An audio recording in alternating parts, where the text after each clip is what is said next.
नमस्कार. आजच्या या विशेष विश्लेषणात आपलं स्वागत आहे. आता जरा विचार करा, आजच्या आधुनिक जगात आपण अक्षरशः माहितीच्या आणि आकडेवारीच्या एका प्रचंड महापुरात वावरत आहोत, बरोबर? आपण काहीही केलं तरी डेटा निर्माण होतोच, पण हा जो कच्चा आणि विस्कळीत डेटा असतो ना, तो तसाच पाहिला तर कुठल्याही कामाचा नसतो. जोपर्यंत आपण त्याला एक योग्य आकार देत नाही, तोवर तो निरुपयोगीच. म्हणूनच आज आपण एका अतिशय रंजक अशा अल्केमिस्टच्या प्रवासाबद्दल बोलणार आहोत, जिथे कच्च्या अस्ताव्यस्त आकडेवारीचं रूपांतर अत्यंत खोल आणि उपयुक्त अशा विस्डममध्ये, म्हणजेच खऱ्या शहाणपणात कसं होतं ते आपण पाहणार आहोत. आता इथे साहजिकच एक अत्यंत महत्त्वाचा प्रश्न पडतो, तो म्हणजे हे लाखो विस्कळीत डेटा पॉइंट्स एकत्र येऊन एकाच फायदेशीर आणि निश्चित अशा रणनीतीत नेमके कसे बदलतात.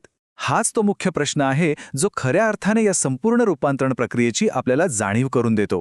आणि आज आपण याच प्रक्रियेचा अगदी सविस्तर अभ्यास करणार आहोत. बरं, चला तर मग थेट मुद्द्याला हात घालूया. हा जो DIKW म्हणजेच data information knowledge wisdom pyramid आहे ना, तो या अस्तव्यस्त डेटासाठी एक अत्यंत उत्तम व्यवस्थापकीय उपाय आहे. आणि आजच्या या विश्लेषणासाठी हा आपला एक प्रकारचा नकाशाच असणार आहे.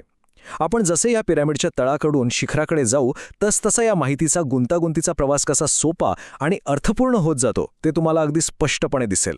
आजच्या आपल्या या प्रवासाची रूपरेषा अगदी सोपी आहे. आपण 5 टप्पे पाहणार आहोत.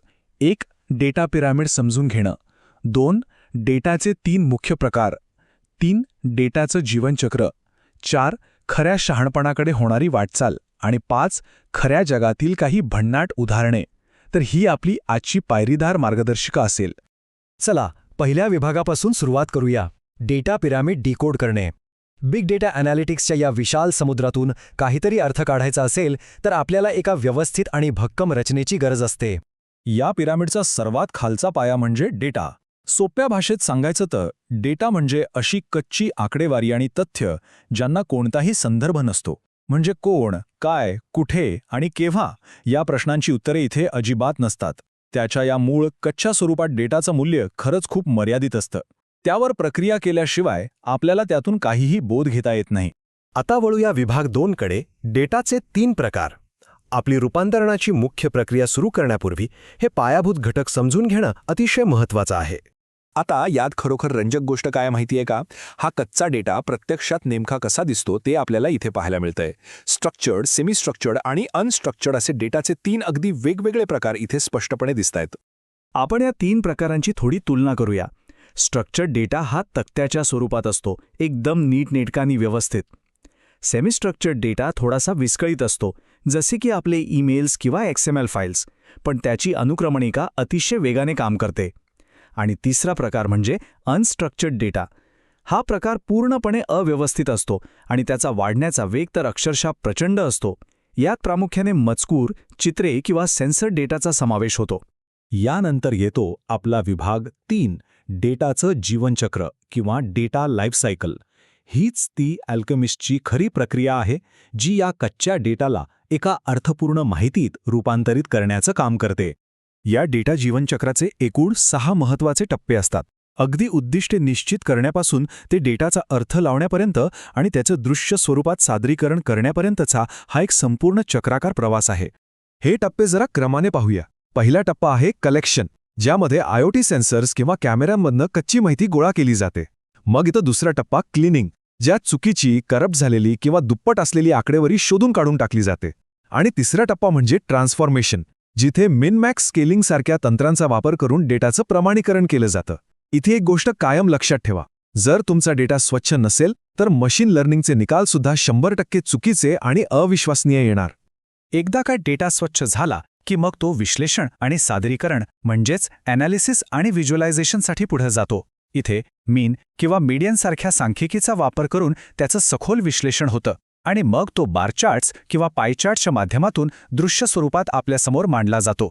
हाच तो टप्पा आहे जो डेटाला यशस्वीरित्या पिरामिडच्या पुढच्या स्तरावर घेऊन जातो, म्हणजेच इन्फॉर्मेशन या स्तरावर. आता आपण पुढच्या टप्प्याकडे जाऊया. विभाग 4, खऱ्या शहाणपणाकडे किंवा विस्डमकडे होणारी वाटचाल. इथे आपण निष्क्रिय तथ्यांकडून सक्रिय मानवी आकलनाकडे कसा प्रवास करतो ते पाहणार आहोत. इन्फॉर्मेशन आणि नॉलेज या दोन गोष्टींमधली ही तुलना खरंच बारकाईने पाहण्यासारखी आहे. बघा, एका बाजूला इन्फॉर्मेशन आहे जी पूर्णपणे निष्क्रिय असते, ती आपल्याला फक्त काय घडलं आणि केव्हा घडलं एवढंच सांगते. पण दुसऱ्या बाजूला नॉलेज आणि विस्डम आहे, जे का आणि कसे या अतिशय सक्रिय प्रश्नांवर लक्ष केंद्रित करतं. एखादी घटना नेमकी का घडते आणि त्यावर आपण कशी कृती करायची, हा यातला सर्वात मोठा आणि स्पष्ट फरक आहे. आणि मग येतं विस्डम, म्हणजेच शहाणपण. हे आपल्या पिरामिडचं सर्वोच्च शिखर आहे. आपल्या ज्ञानाचा प्रभावीपणे वापर करून बाजारातील कल समजून घेणं, संसाधनांचं योग्य नियोजन करणं आणि अगदी अचूक निर्णय घेणं म्हणजेच विस्डम. सोप्या शब्दात सांगायचं तर हे ज्ञानाला खऱ्या जगातील प्रत्यक्ष कृतीमध्ये बदलण्याचं सामर्थ्य आहे. आता वळूया विभाग 5 कडे, खऱ्या जगातील डेटाची जादू. हे सगळे तात्विक मुद्दे प्रत्यक्षात कसे लागू होतात हे समजून घेण्यासाठी आपण 2 अगदी ठोस उदाहरणांचा अभ्यास करूया. सगळ्यात आधी एका कॉस्मेटिक दुकानाचं उदाहरण पाहूया. आता त्यांचा कच्चा डेटा काय असू शकतो? तर ग्राहकांचा खरेदीचा इतिहास आणि सोशल मीडियावरील प्रतिक्रिया. याचं रूपांतर जेव्हा इन्फॉर्मेशनमध्ये होतं तेव्हा त्यांना समजून चुकतं की कोणतं उत्पादन सर्वात जास्त विकलं जातंय. त्यानंतर नॉलेजचा स्तर त्यांना हे दाखवून देतो की शहराच्या मध्यभागी असणाऱ्या दुकानातून सर्वात जास्त खरेदी होतीये. आणि शेवटी येतं विस्डम, म्हणजे या सगळ्याचा विचार करून वयानुसार योग्य ते प्रमोशन्स तयार करणं आणि एकूण नफा वाढवणं. पाहिलंत, कच्च्या पावत्यांपासून थेट अचूक मार्केटिंगपर्यंतचा हा प्रवास किती भारी आहे. आणि हे दुसरं उदाहरण तर अतिशय उत्तमरित्या स्पष्ट करतं की एक AI डीपफेक स्टार्टअप या DIKW पद्धतीचा वापर कसा करतं. सुरुवातीला त्यांच्याकडे कमी विक्रीचा डेटा आणि ग्राहकांचा फीडबॅक असतो.